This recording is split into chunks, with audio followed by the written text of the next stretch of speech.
boa tarde. O programa Gente que Fala está no ar pela rádio Trianon AM 740 de São Paulo, pela rádio Universal AM 810 de Santos e também pelas redes sociais. Imagens do Instagram, do Facebook, do nosso canal no YouTube, para você acompanhar a nossa jornada de hoje. O convite de sempre para todo mundo curtir, comentar, compartilhar a nossa transmissão, participar também pelo WhatsApp, 973350038 é o número, 973350038. Eu sou o Mauro Friesman, 12:01 agora. Hoje, quinta-feira, mais uma edição do Gente do MPD que Fala. É uma parceria nossa com o Movimento do Ministério Público Democrático e o apoio da Câmara Brasileira de Diagnóstico Laboratorial. Vamos apresentar os nossos entrevistados de hoje, que vão analisar, vão debater os temas propostos por aqui. Dr. Ricardo Prado, procurador de Justiça aposentado, presidente do MPD, o Movimento do Ministério Público Democrático.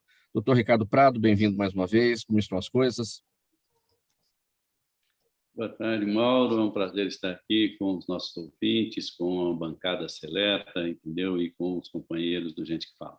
É uma honra muito grande poder participar do programa. Obrigado pela presença sempre e a colaboração aqui com a gente. Também a doutora Andréa Tartucci, advogada, ela é coordenadora da Escola Superior de Advocacia de São Paulo, no ABC Paulista. Tudo bem, doutora Andréa?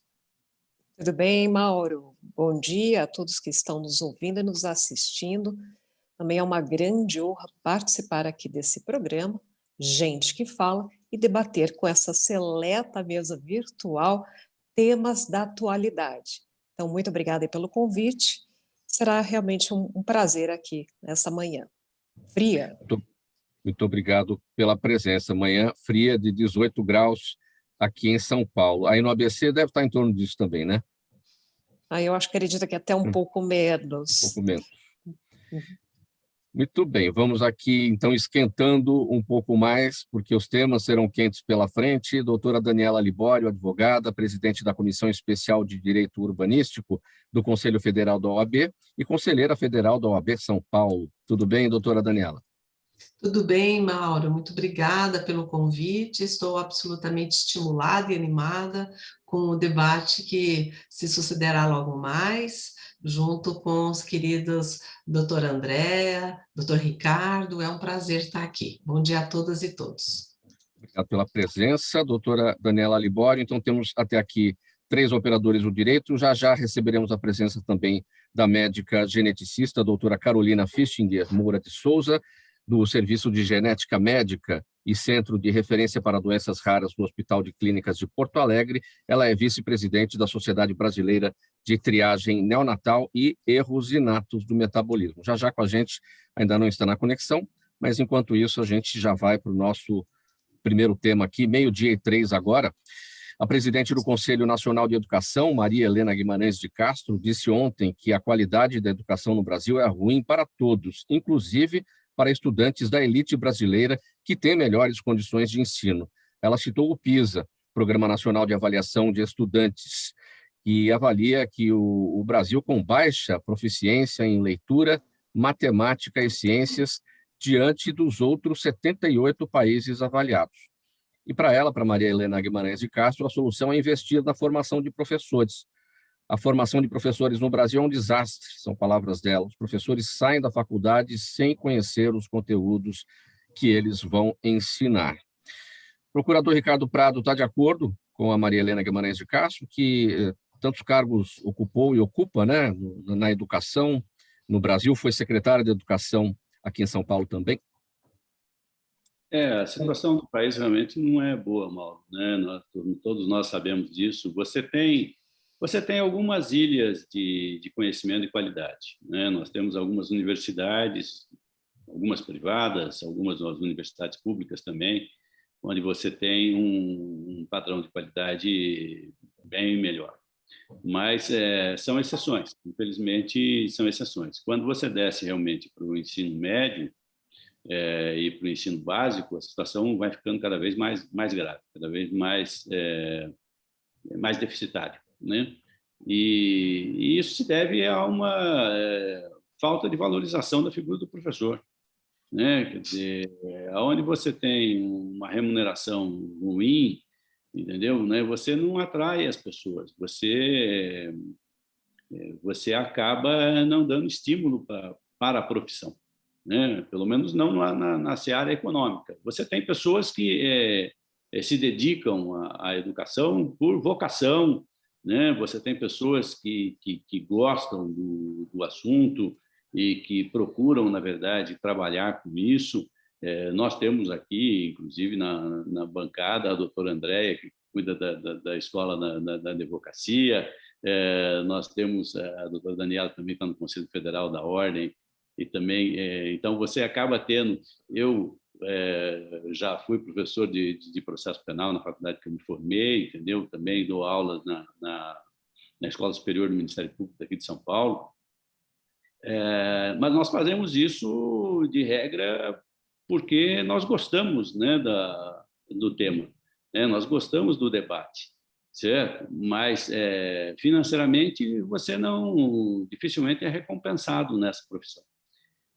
Então isso acaba gerando um desestímulo, entendeu, né? Você teve uma melhoria um pouco com os fundos que foram criados há muitos anos atrás, né? Os fundos de investimento obrigatório na educação, Fundeb, e você, mas ainda assim, depois disso, você não teve mais outras iniciativas que buscassem melhorar a qualidade de ensino no país, entendeu? Né? Quer dizer, melhorou um pouco a inclusão, né? Nós temos mais jovens na escola. Esse é um dado, inclusive, que ela traz da questão do ensino médio. Nós saímos de 30% para 64%, aproximadamente, no ensino médio, e isso realmente é um dado bastante significativo, ou seja, você conseguiu levar a escola para mais gente, mas você ainda está com uma escola de qualidade muito ruim. E a situação atual, o governo atual, é um desastre, né? Toda a contenção de verba que você tem, o primeiro lugar que você tira é da educação,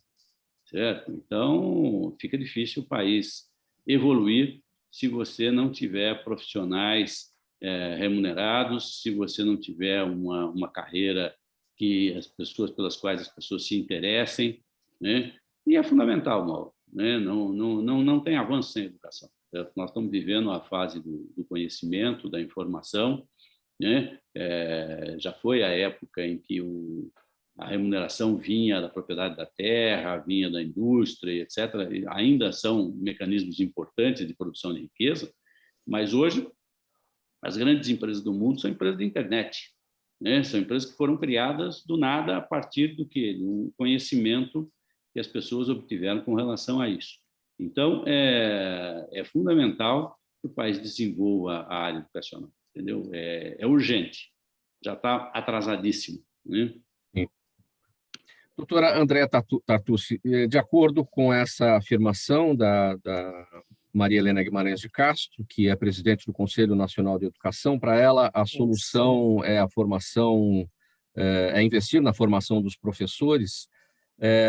De qualquer forma, esta opinião está na boca dos políticos. A gente sempre ouve os políticos dizerem, não, vamos investir nos professores, mas na prática isso não acontece. Então, Mauro, eu acho que aí nós podemos ter vários recortes dessa fala, né, da Maria Helena. Eu concordo em partes, tá? Eu acho que o investimento com os professores ele é de suma importância, mas ele é parte do problema. Então, nós temos que analisar a situação, o desenvolvimento, né, da educação no nosso país e fazer um breve histórico. Veja que o doutor Ricardo trouxe a questão da Fundeb, que veio através dessa emenda constitucional de 2009, e criando, inclusive, dentro do Plano Nacional de Educação, verbas para que pudéssemos melhorar a estrutura da educação no país. Mas nós estamos há muito tempo estagnados. E quando a Maria Helena ela traz essa questão e usa como referência o PISA, que ele é um exame, eu não posso, assim, como brasileira, acreditar que ele é a única referência que nós podemos ter da educação do nosso país. O exame ele não avalia a educação, mas o desempenho do estudante. Então, nós temos, assim, a questão da má remuneração dos professores, nós temos a questão da falta de estrutura dentro das escolas, e hoje, isso posso até reportar a questão das escolas públicas, mas veja que a Maria Helena, ela faz e ela pontua que essa avaliação que foi feita através do PISA, tanto para a escola pública, privada, independente da condição econômica, ela mostrou, escancarou um déficit na educação, um atraso na educação, nas políticas públicas educacionais de todos os segmentos. Então, a gente tem que olhar isso com um olhar maior, mais amplo. Então, falta de estrutura, capacitação dos professores, salário, investimento nos próprios alunos. Veja, o Brasil, ele investe 3 a 4 vezes de forma inferior aos outros países. Na parte, né, professor, o hábito de falar professor, doutor Ricardo, né, é o hábito, a gente que está na área de educação, está na área de educação, acaba sempre se referindo, se não é professor, é doutor. Enfim, o investimento na área de tecnologia, ele retrocedeu mais de 12 anos. Então, nós temos um país em que há muitas promessas, há muitas falas, mas o investimento nos professores, na qualificação, no desenvolvimento econômico, nas pesquisas, então, é um conjunto, é uma somatória de fatores que eu acredito que revela esse desempenho que foi citado pela Maria Helena. Sim. Doutora Daniela, a gente não tem uma saída rápida para esse problema, né? Porque se começarmos a investir hoje, exatamente neste momento, para tentar resolver o problema, isso vai levar uma geração, vai levar 2 gerações de tempo, provavelmente, para a gente conseguir colher os resultados? Concordo com a sua observação, Mauro, porque vamos ver Coreia do Sul, né? Demorou 20 anos. Só que quando fez um salto exponencial com toda a sua população. Então, assim, vamos pensar que fizéssemos um grande pacto nacional, independentemente de políticas partidárias, e entendemos que nós estamos numa nau afundando, que é isso que está acontecendo, né? Nós não estamos gerando mais, no sentido quantitativo e qualitativo, mais conhecimento. Então, as produções de conhecimento hoje em dia no país, elas são casos isolados e sôfregos, porque não tem suporte mais das estruturas, haja vista o corte de verbas em toda a pesquisa, em todas as carreiras acadêmicas e docentes. Então, vamos pensar que todos decidíssemos isso. Nós também temos que pensar que nós temos uma geração ou 2 gerações, que são essas que estão vindo desses últimos anos, e não é de agora, que estão descapacitados. Né? Então, da mesma forma que lá para trás foi criado uma instância, alguns vão se lembrar, mais antiguinhos como eu, que chamava Mobral, porque se constatou que o adulto tinha um volume de adultos analfabetos, etc. Hoje nós temos os tais dos analfabetos funcionais.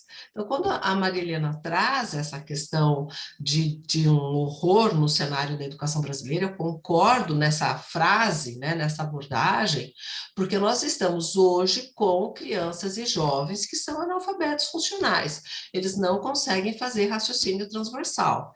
Eu fui 30 anos professora do ensino superior, me desliguei esse ano de forma concreta, mas continuo lecionando em pós e tudo, e eu vejo de como era e como é agora. Quando eu comecei a carreira docente 30 anos atrás, o tipo de raciocínio que se fazia em sala de aula eram com raciocínios transversais, abstratos, analíticos. Hoje em dia, você começar num curso superior, no primeiro ano, e você trazer essa abordagem complexa de cognição, não é possível. E os alunos vão se sentir incomodados e você tem que dar o negócio apostilado com raciocínios concretos e objetivos. Isso já é uma perda de conhecimento. Então, assim, voltando à sua abordagem, à sua provocação, é assim, urge que a gente olhe para o ensino fundamental, médio, superior, que cada um tem os seus próprios desafios, como a doutora Andréia trouxe, né, que é um feixe de situações na qual o elemento humano docente não acho que é superável, mesmo diante de a inteligência artificial, internet. Acho que a troca que você tem em sala de aula entre professores e alunos, ela é absolutamente indispensável, né? Um bom professor transforma, sim, alunos. não há dúvida com isso não é uma visão romântica, é de alguém que está no ensino superior há 30 anos. Então, assim, precisamos fazer uma força-tarefa e, já como reforçando, acolher estes que estão desse processo de desinformação, que acreditam que vão conseguir, e nós já sabemos que o processo é deficitário e que não vão conseguir superar as dificuldades. Isso tem 1000 consequências, como eu falei, pela produção de conhecimento e ciência, né?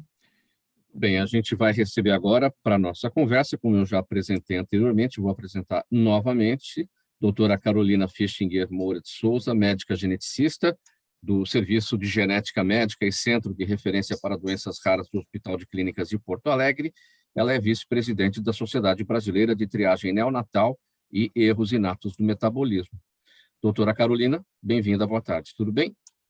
Olá, boa tarde. É um prazer estar aqui com vocês hoje, a gente podendo falar um pouquinho novamente sobre a triagem neonatal e sobre a sociedade.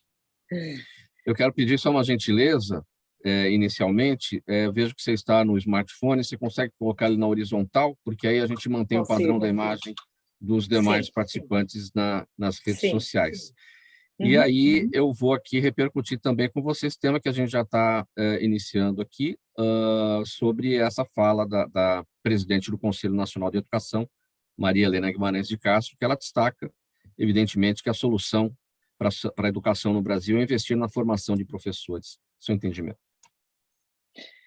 Isso é um tema que é extremamente importante e não tem muito que a gente contrapor, né? É absolutamente necessário que se qualifique, né, o nível da educação e o investimento também em relação aos salários dos professores, né, que a gente vê que existe uma defasagem muito grande naquele formador, né, mesmo dentro do âmbito das universidades e também nas escolas primárias e técnicas.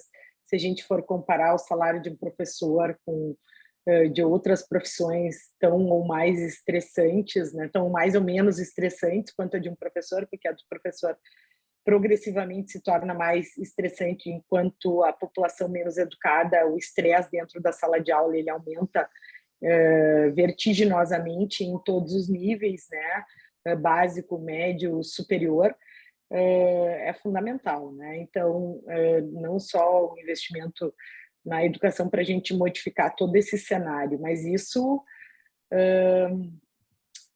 já estamos 30 anos atrasados, mais ou menos. Então, é realmente um desafio imenso, né? Meio-dia e 18, programa Gente que Fala, edição de quinta-feira, é o Gente do MPD que Fala, parceria nossa com o Movimento Ministério Público Democrático e o apoio da Câmara Brasileira de Diagnóstico Laboratorial. Próximo assunto. O presidente Jair Bolsonaro disse agora, na terça-feira, que não vai participar de nenhum debate no primeiro turno, mas somente no segundo. Se houver segundo turno e ele estiver na disputa. Em janeiro, Bolsonaro chegou a dizer que iria a todos os debates presidenciais, porém, ainda não enviou representantes a nenhuma das emissoras que planejam debates nesta eleição. Em 2018, quando foi eleito, Bolsonaro deixou de participar dos debates depois de ser esfaqueado, mas chegou a ir em 2 encontros ainda no início da campanha. Procurador Ricardo Prado, sua observação sobre esta declaração do presidente Bolsonaro. Bom, acho que 2 questões, né, Mauro? Primeiro, a questão da importância dos debates para que o eleitor possa formar sua convicção. Embora o debate por si só não seja totalmente decisivo, você precisa, na verdade, analisar a história do candidato, entendeu, né, quais são as competências do candidato, mas o projeto dele, o que ele pretende, uma vez no exercício do cargo, também é um dado relevante para que o eleitor possa formar sua convicção. Quanto ao fato do presidente não participar, não chega a ser na questão do primeiro turno, não chega a ser uma novidade.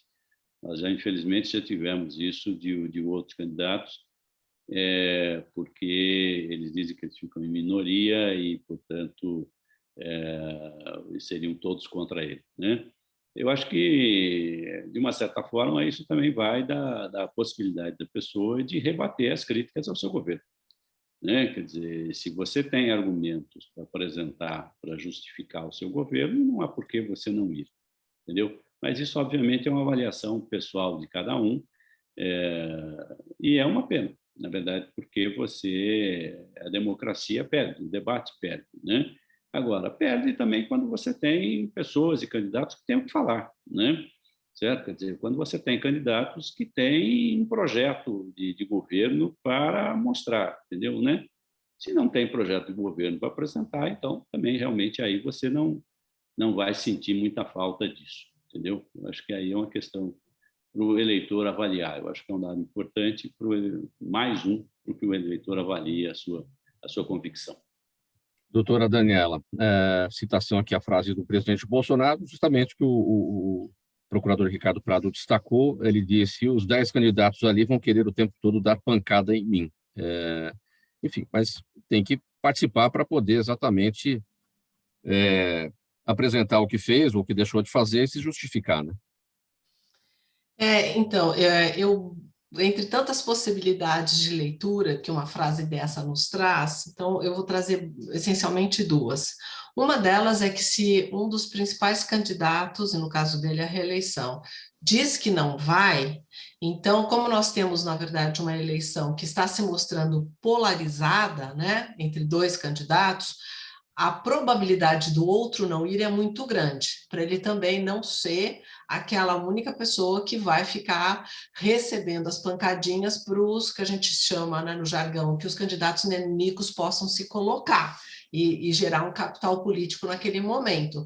Então, se um não vai já declaradamente, provavelmente o outro também não irá, o que significa que as emissoras, aí a possibilidade de fazerem debates presidenciais, ela vai cair exponencialmente essa possibilidade. E não ter debates sobre projetos do país nos próximos anos é um desserviço à democracia, né? É um problema gravíssimo de transparência democrática, né? Como o doutor Ricardo estava falando. A outra questão, eu estava ouvindo uma pesquisa, e me desculpe agora a referência, mas eu acho que não é difícil, todo mundo já ouviu um pouco isso. A principal fonte de informação hoje do brasileiro é o WhatsApp. E o presidente Bolsonaro, ele tem como praxis se manifestar, não só lá no Twitter dele, mas em Telegram e WhatsApp, com uma equipe que fica gerando notícias, não vamos entrar no mérito das coisas. O fato é que é por ali que ele se comunica com o eleitorado dele e que produz as notícias da forma como ele acha que devem ser. Então, também acho que tem uma questão aí, não só dos algoritmos da vida, dos ambientes de segurança, porque ele sabe que ele é provocativo, que ele tem ali na oposição realmente uma questão de muito confronto, e isso, mais uma vez, fragiliza mais ainda uma democracia que está apanhando demais, porque replicar notícias em WhatsApp, Telegram ou prints de tweets, efetivamente não é uma forma de expor pensamentos, não é uma forma de fazer trocas, é uma verticalização permanente de frases prontas e de ideias que eu tiro do contexto, né? Que se tira do contexto. Então, para mim, eu vejo de absoluta ameaça ao processo democrático eleitoral. Doutora Andréia, a doutora Daniela destaca muito bem, né, essas ferramentas que o presidente Bolsonaro tem na mão, que, obviamente, para ele são muito mais confortáveis, né, porque ele diz o que ele quer, da forma como ele quer, as tradicionais lives de quinta-feira, o uso dos mensageiros, WhatsApp, Telegram, é muito mais confortável do que realmente participar de um debate, na sua avaliação. Então, Mauro, eu já ando um pouco cética, né? Estrago. Então, acho que, assim como todos que estão aqui, até a própria Daniela, que também faz parte da OAB, e de uma forma paralela dentro da ordem nós também temos a nossa política de ordem, né, a política partidária, então a gente acaba ficando um pouco cético, né, o que realmente causa ou não estrago, né?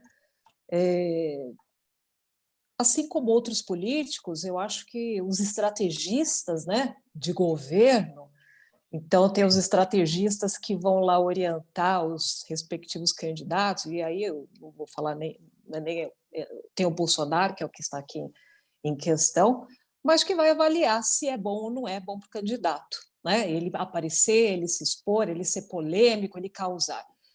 Então, Mauro, diante desse quadro, desse panorama, quem sai perdendo, na verdade, é o eleitor. Quem sai perdendo é o cidadão.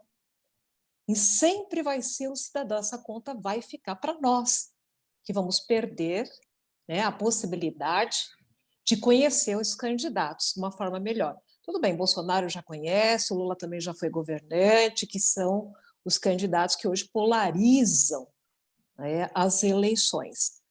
Mas eu procuro olhar também por um outro aspecto. Então, tirando essa polarização, talvez, que vai possibilitar os outros candidatos. Os outros candidatos vão ter a chance, candidatos menores, que hoje não figuram como os líderes das pesquisas, de apresentarem também as suas propostas. Talvez dar uma alternativa aí para o cidadão poder conhecer os seus candidatos. Agora, nós já vimos só... Sim, pode finalizar. Mauro, nós tivemos já esse histórico até do próprio Lula, na ocasião, em 2006, ele também não participou, Fernando Henrique Cardoso, enfim, eu acho que se transformou numa estratégia de todos os candidatos que já estão no poder. Doutora Carolina, sua conexão tinha caído, voltou, agora que voltou, você está com a imagem de lado, você está de lado aqui para a gente, consegue virar novamente o smartphone? Sua imagem... Desculpas aqui. Estou com um pequeno problema. Sua imagem travou de lado. Se você conseguir virar o smartphone, talvez ela acompanhe aí a votação. Engraçado, porque eu cheguei a virar o smartphone e agora sim. Doutora Carolina, já vou passar o próximo tema com você, que é já diretamente com a sua área, é o seguinte...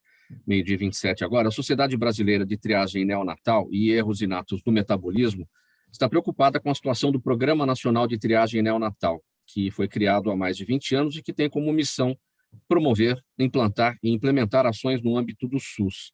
Segundo a entidade, há problemas no financiamento, atrasos na coleta e no transporte de amostras e falta de fórmulas e medicamentos. E esse tema será discutido agora amanhã e sábado, né, no 8º Congresso da Sociedade Brasileira de Triagem Neonatal e Erros Inatos do Metabolismo.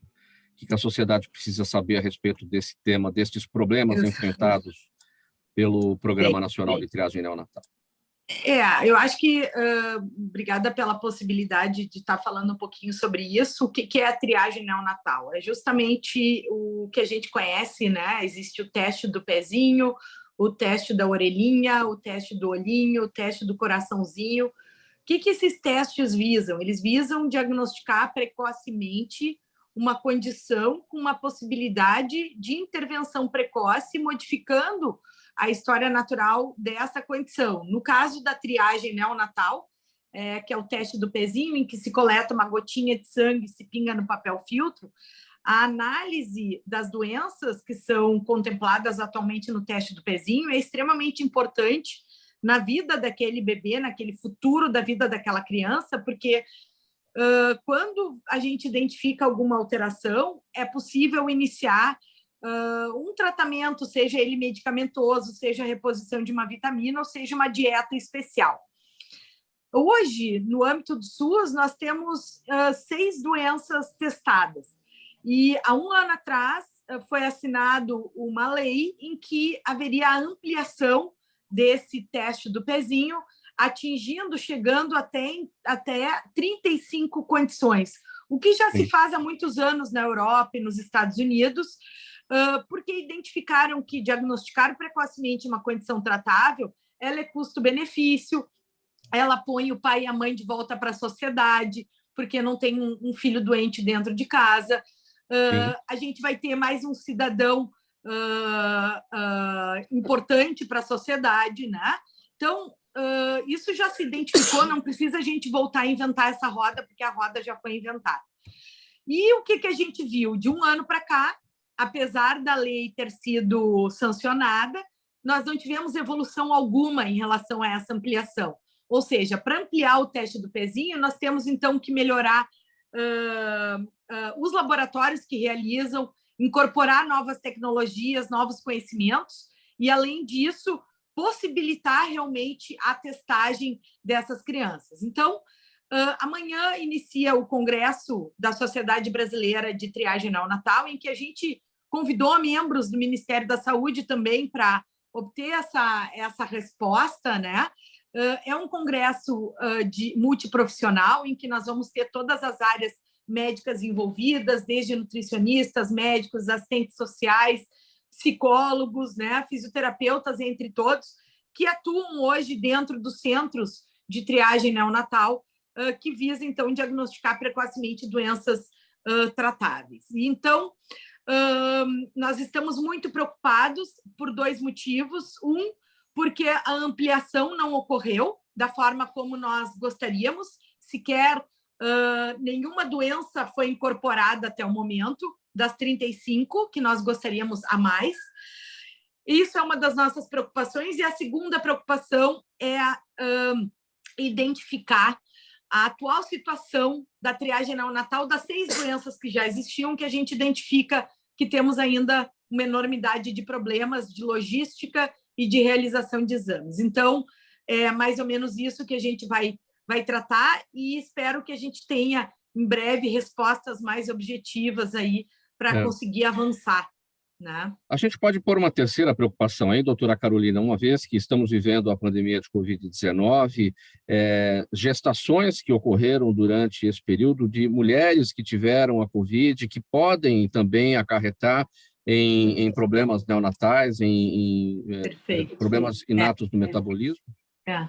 Perfeita colocação, né? Na realidade, um erro inato do metabolismo é uma doença genética que interfere no funcionamento de uma determinada enzima que atua metabolizando, mas nós temos a necessidade da vigilância epidemiológica em relação a anormalidades congênitas, né? Malformações, deficiência mental, deficiência intelectual.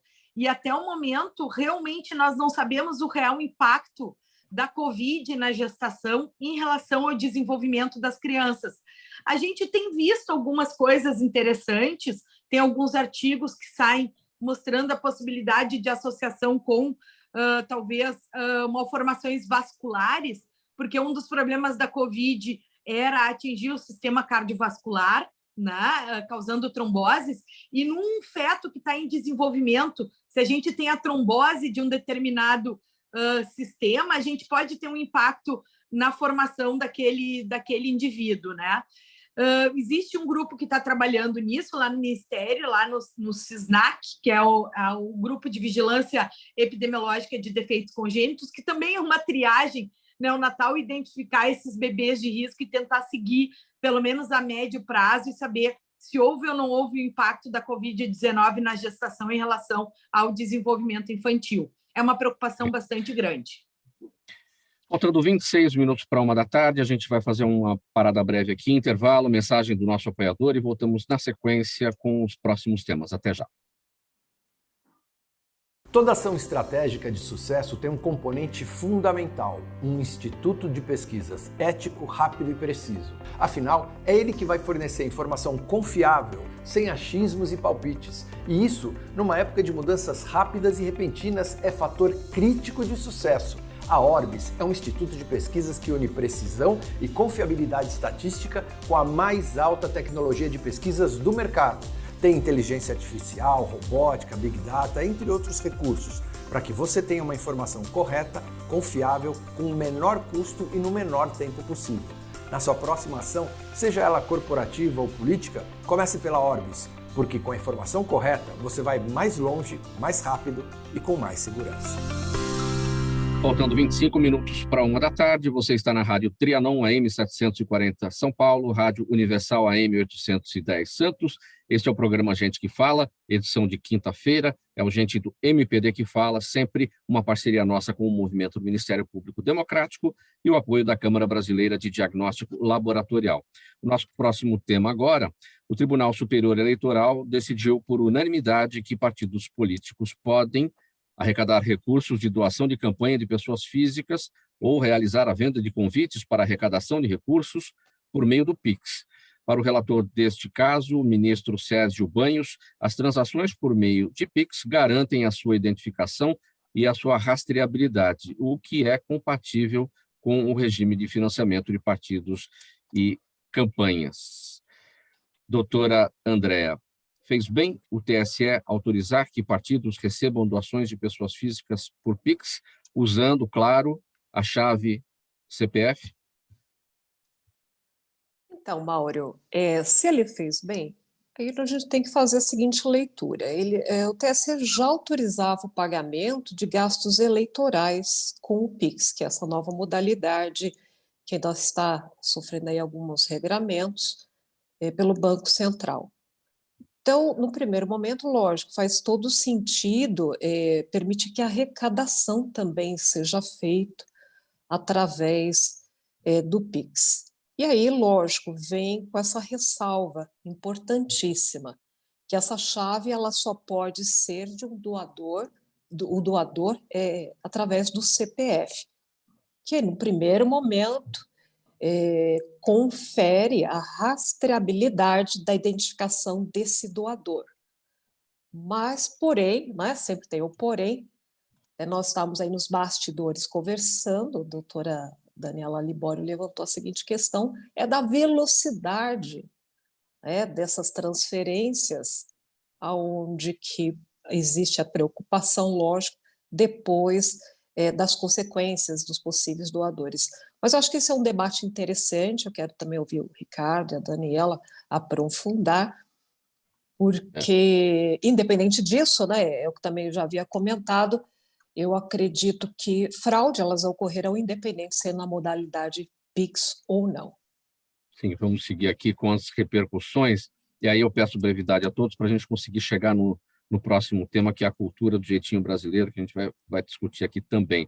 Doutor Ricardo Prado, é interessante aqui, né, os partidos políticos, então, por meio do PIX, poderão arrecadar recursos de doação de campanhas de pessoas físicas e realizar venda de convites para arrecadação de recursos, ou seja, a arrecadação da arrecadação, porque você vai vender convites para arrecadar recursos depois. Eu acho que esse é um problema sério da democracia, né, Mauro? Você precisa de fontes de financiamento, né? A democracia tem um custo e você precisa financiar isso de alguma forma, tá? Em algumas democracias mais maduras, você tem uma participação significativa do eleitor fazendo as suas doações, entendeu? É isso, na verdade, que você está tentando propiciar aqui no Brasil, com essa facilidade, inclusive, de você fazer a doação através do PIX. Nós não temos, na verdade, muito essa cultura, e, em parte, também por conta da renda, né? Cidadão com uma renda mais curta, fica mais difícil para ele poder fazer doação para partido político. Embora a gente tenha muita doação para a igreja, né? Que é feita, inclusive, pela população mais simples, né? Tá? Então, não acho que isso seja impossível, não. Certo? É uma questão cultural a ser desenvolvida. O Brasil, na verdade, optou por bancar as eleições com fundo eleitoral, né? Você tem uma fortuna de dinheiro sendo distribuído aos partidos políticos com essa finalidade. Mas é óbvio que dinheiro sempre falta, né, Mauro? Não parece o suficiente. Nunca é suficiente, entendeu? Então, você acaba criando. Eu acho que o PIX acaba... Você tem uma contabilidade, certo? Você tem uma contabilidade de uma pessoa que, teoricamente, deve estar registrado nos órgãos oficiais do governo. Tá? Então, acho preferível, às vezes, do que outras formas onde a rastreabilidade acaba sendo pior, entendeu? Quer dizer, você tem possibilidade de fraude? Sim, com certeza, você vai haver, com certeza, mas você tem a possibilidade de rastrear isso. Se as coisas dessem consequência, né? Quer dizer, o problema nosso no Brasil hoje é que, para uma parte da população, se você descumprir a lei, a consequência é séria. Né? Para a grande maioria da população, na verdade, né? Se você descumprir a lei, a consequência é séria. Mas você tem um grupo de privilegiados, né? Um grupo pequeno, mas ele existe no país, né? Que descumprem e não são responsabilizados. Né? Então, quer dizer, esse é o grande problema, na verdade, do país, né? Quer dizer, você poderia implantar o sistema sem grandes problemas se você tivesse certeza de que a lei ia valer para todo mundo, né? De que todos aqueles que fraudassem o sistema realmente seriam punidos. Ou seja, né, o partido recebeu doação fraudulenta, entendeu? O candidato se beneficiou. Cancela a candidatura. É simples, né? Cancela a candidatura, pronto, você resolveu o problema. O problema é que isso só atinge alguns, não atinge outros, né? E nós sabemos bem por quê. Doutora Daniela, ao contrário do princípio constitucional, né, algumas pessoas são mais iguais perante a lei do que outras. Exatamente. E é incrível, né, nos comentários que estávamos fazendo, justamente que a gente tem se deparado nessas questões de doação, né, traslado de verbas na fase eleitoral, que algumas pessoas se mostram milionárias de repente. Então, o que vem na minha preocupação é assim, então, primeiro pressuposto, o PIX é algo que foi absorvido muito rapidamente pela sociedade brasileira, né? Essa forma de fazer pagamentos, receber e tudo mais, em larga esfera. Nós nos adaptamos tremendamente bem e, como a André estava falando, agora surge uma série de regulamentações justamente para evitar problemas outros, desvios, inclusive com o aumento da criminalidade nesse sentido. As pessoas não andam com dinheiro na carteira, andam com o seu celular e é ali que está o dinheiro dela. Então, também tem essa questão. Então, tirando as regulamentações que com certeza acontecerão, acho importante pensarmos quais são as possibilidades de evitarmos minimamente que não seja um grande canal de fraudes e crimes eleitorais, porque tem um gap aí entre a execução de eventuais fraudes e crimes eleitorais para sua efetivamente apuração e execução das consequências que apuram. Então, o PIX é feito muito rapidamente. Pode ser feito efetivamente, abrir uma conta no banco digital hoje em dia, você colocar o CPF da Dona Maria da Cantina, né, que é, grosso modo dizendo, ou uma pessoa que não está fazendo parte desse repertório de finanças, traslada um dinheiro e manda, né, que se faz esses desvios para fazer esses fundos, até para esquentar dinheiro, lavagem de dinheiro e tudo mais, é algo que vai ser muito fácil fazer. A verdade é essa, vai ser muito fácil fazer.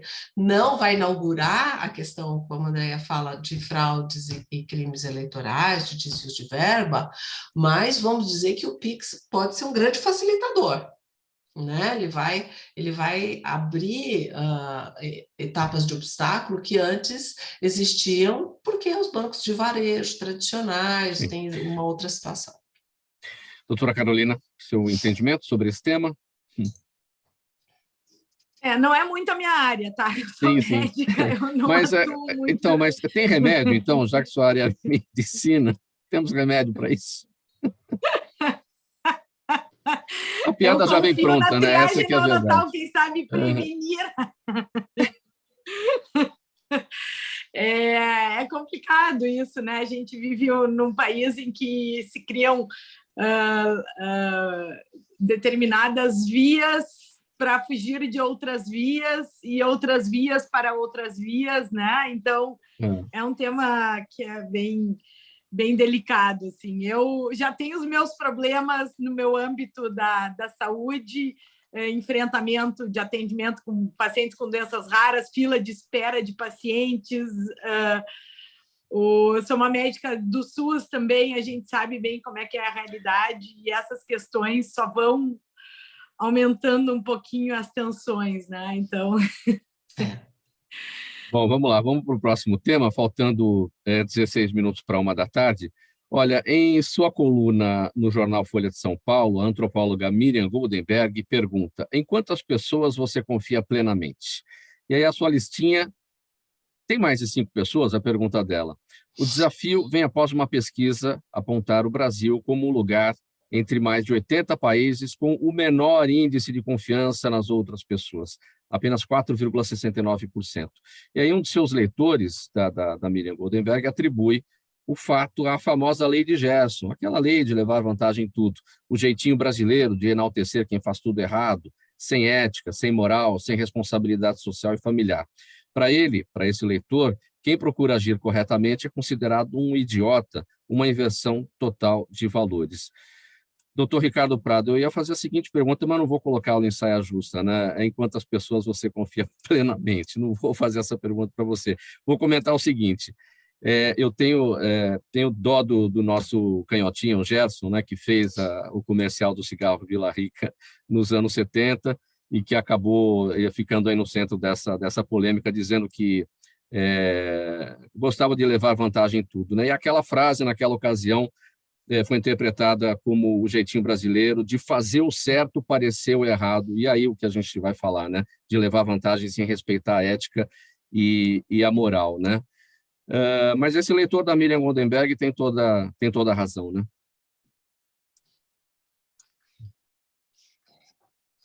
Ricardo. Oi, Mauro. Vamos lá. Eu acho que... bom, minha lista de pessoas que eu confio plenamente passa de 5. Passa de 5. Ainda bem. Passa. Olha, segundo a Miriam Goldenberg levantou ali, 8% só confiam em seus cachorros e gatos. O que eu acho que acontece aí, Mauro, é o seguinte, eu acho que é uma... Bom, em primeiro lugar, o Gerson foi um grande jogador de futebol, para quem teve a oportunidade de vê-lo atuar nos gramados, entendeu? Né? Inclusive na Seleção Brasileira de 1970. E que, obviamente, levou à fama, né, por uma circunstância do acaso, vamos dizer assim. Essa história de levar vantagem, na verdade, ela vem de um princípio do ser humano, que é de você buscar a satisfação dos seus interesses. Isso é inato do ser humano, isso não é do brasileiro. Isso é de todos os animais, né? Inclusive dos animais racionais. Você tenta encurtar o caminho entre a sua necessidade e a satisfação da sua necessidade. Então, isso é muito básico, é preciso que as pessoas entendam isso, né? Você não está fazendo nada extraordinário com relação a isso. O que acontece é exatamente... É instinto de defesa, né, procurador Ricardo Prado? Instinto de defesa. Sim, é inato e é imprescindível ao ser humano, entendeu? Quer dizer, você não pode ficar esperando que o outro resolva o teu problema. Você tem que dar andamento e tentar resolver o teu problema. Você tem uma necessidade, você está com fome, você tem que ir procurar comida, certo? Né? Quer dizer, você não tem emprego, precisa arrumar um emprego, você que tem que buscar o seu emprego.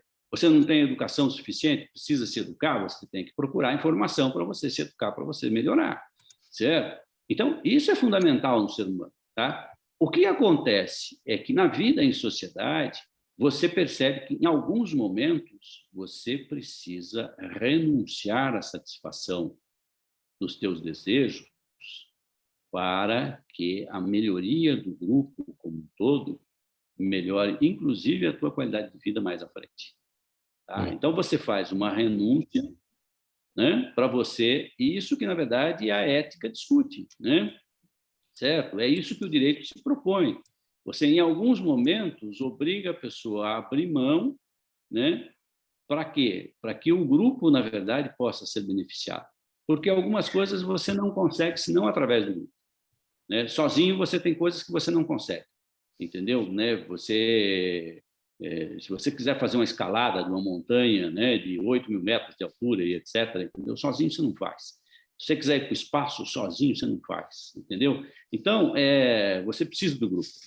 Então, você é obrigado. Agora, isso exige que a pessoa enxergue, né? Você precisa que as pessoas enxerguem isso, certo? Você tem que renunciar para o benefício do grupo, porque é melhor para você, inclusive, certo? Sim. Mas algumas pessoas não enxergam, né? É um imediatismo verdade. direto, e aí realmente você cria esses problemas, entendeu?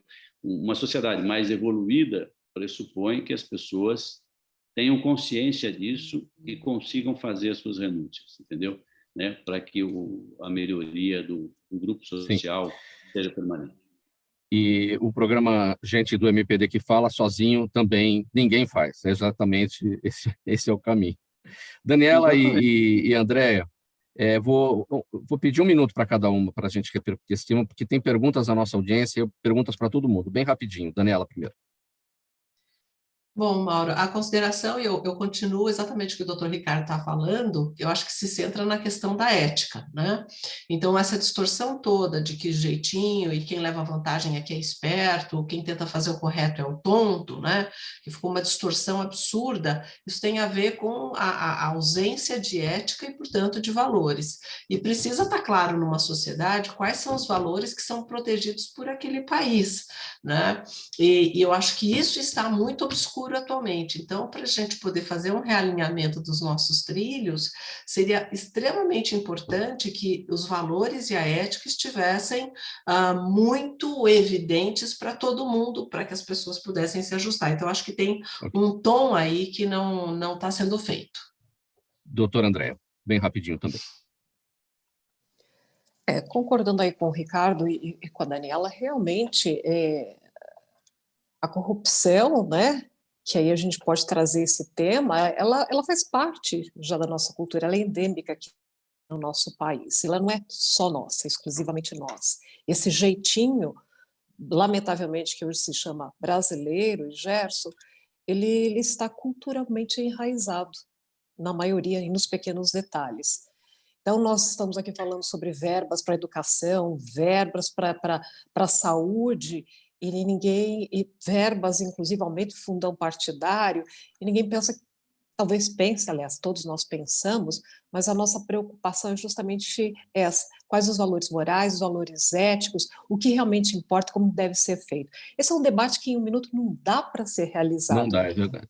Não tem como. Mas o que a gente pode fazer é contribuir com a nossa parte. É um preço alto? Altíssimo. Mas é defender os bons valores, a ética, a moral e pensar em coletividade, pensar na sociedade. Obrigada. Faltando 8 minutos para 1h, perguntas da nossa audiência por aqui.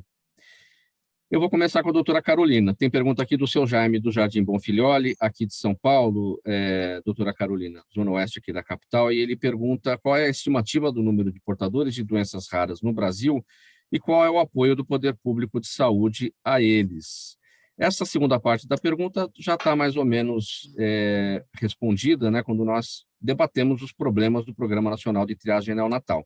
Mas dá para acrescentar alguma coisa aqui para o seu Jaime, né, doutora Carolina? Sim.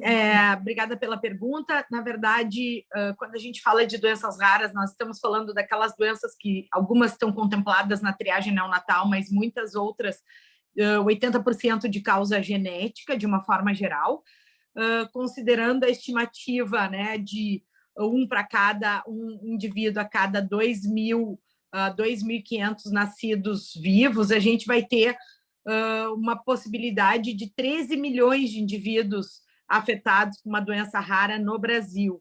E isso envolve não só os indivíduos com a doença rara, mas sim seus familiares, que, na grande maioria das vezes, acabam tendo que abdicar do seu trabalho, do seu emprego, para poder cuidar de uma criança que é deficiente, que é dependente, porque também nós não temos instituições que cuidam suficientemente, de uma forma ampla e cuidadosa, de uma criança com deficiências múltiplas, né? Então, esse número é um número bem genérico, né? Mas ele parece refletir realmente a incidência das doenças raras, mas talvez a gente esteja subestimando ainda, também um número ainda maior, né? Considerando as raras de causa não genética também nesse contexto.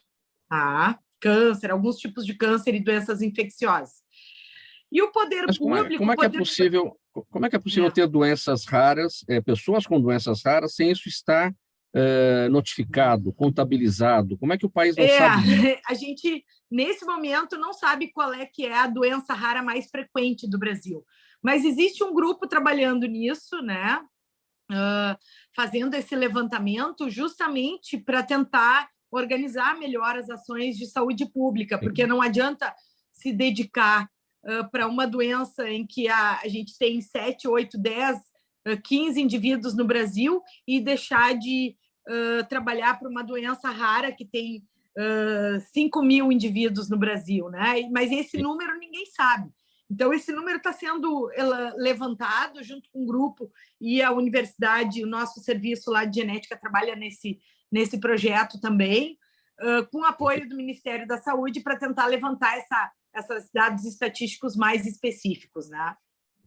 Com brevidade, doutora Daniela, o Luiz Roberto de Lima está no YouTube com a gente e ele pergunta quais são os direitos, inclusive urbanísticos, do proprietário de imóvel tombado pelo poder público. Bem breve, doutora Daniela. Claro. Bom, o direito é que o tombamento não é uma desapropriação, né?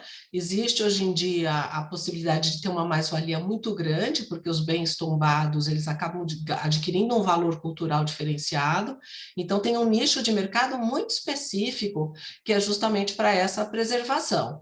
A dificuldade é que, pela nossa legislação ainda muito antiga, o proprietário é que vai ter que arcar com os custos de manutenção dos elementos tombados. Mas o direito é manter essa propriedade e potencializar com parcerias que capitalizem bastante os elementos tombados. Esse é um nicho de mercado.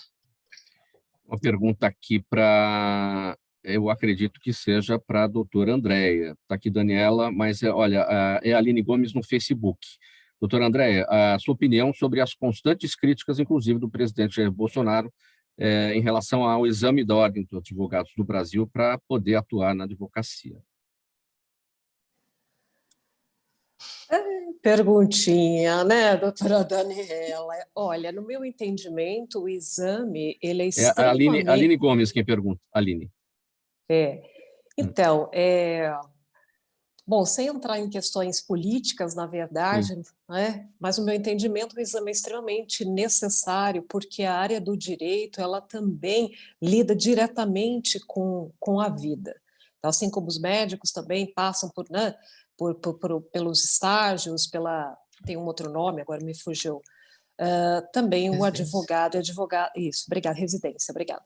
O advogado e a advogada, eu acho necessário que faça essa triagem, até porque nós teríamos que voltar para a raiz, inclusive, dos nossos debates e discussões, que é justamente a questão da educação. Hoje, o ensino superior, lamentavelmente, e com todo respeito aos professores que são valentes, está sim sucateado. Então, é necessário realmente que passe, né, para que possamos fazer aí uma avaliação daquele profissional que vai efetivamente lidar com os bens, com a vida, com o patrimônio de outro. E a última pergunta aqui para o procurador Ricardo Prado, no Instagram está a Juliana Rocha, ela quer saber a sua opinião. Onde é que está a chave para que tenhamos uma melhor valorização e distribuição da ciência, da cultura e da educação? Bem breve, procurador. A chave, infelizmente, passa pelas eleições, né? Eu acho que nós precisamos de candidatos realmente que defendam ciência e educação nesse país, entendeu? Eu, até hoje, só vi 2 personagens do mundo político realmente fazerem uma defesa enfática disso, né? Que foram o finado Leonel Brizola, que dizia que a educação era o problema número 1 do país, né? Isso há 30 anos atrás, certo? O Brasil parece que ainda não entendeu isso.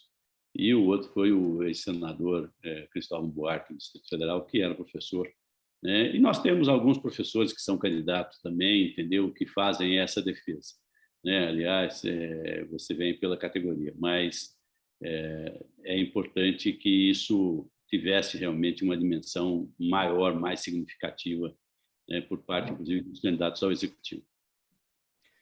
Vamos pôr um ponto final nessa edição do programa Gente que Fala de hoje. Gente do MPD que Fala, parceria nossa com o Movimento do Ministério Público Democrático e o apoio da Câmara Brasileira de Diagnóstico Laboratorial. O agradecimento em nome de toda a nossa equipe, a vocês que participaram, doutor Ricardo Prado, procurador de Justiça aposentado, presidente do MPD, doutora Andréa Tartucci, advogada, coordenadora da Escola Superior de Advocacia de São Paulo, que é lá no ABC Paulista, a advogada doutora Daniela Libório, presidente da Comissão Especial de Direito Urbanístico do Conselho Federal da OAB e também conselheira federal da OAB São Paulo, e a médica geneticista Carolina Fichinger Moura de Souza, do Serviço de Genética e Centro de Referência para Doenças Raras do Hospital de Clínicas de Porto Alegre. Ela também é vice-presidente da Sociedade Brasileira de Triagem Neonatal e Erros Inatos do Metabolismo. Mais uma vez o agradecimento. Na mesa de som com a gente hoje, o Isaac Barros. Valeu, Isaac, aí pelas operações. Sérgio Souza na gerência técnica da Rádio Trianon, apresentação minha, Mauro Friesman, pauta e redação do Pedro Schiavon, Zenilda Salvato, nossa diretora de produção, jornalista Fausto Camunha, nosso diretor-geral, você ouvinte, você espectador, sempre a razão da nossa presença aqui todos os dias. Na sequência tem Musical Trianon até às 15h. Depois tem o programa Duas na Tri, apresentado pela Malu Mota e Silvia Vinhas. Às 18h tem o Renato Albuquerque com o programa Radar Paulista. E agora a repórter Débora Mendonça traz as informações ao vivo do trânsito aqui na capital paulista para livrar você dos congestionamentos. 1h em ponto. Muito obrigado pela audiência. Um abraço a todos. Tchau, até amanhã.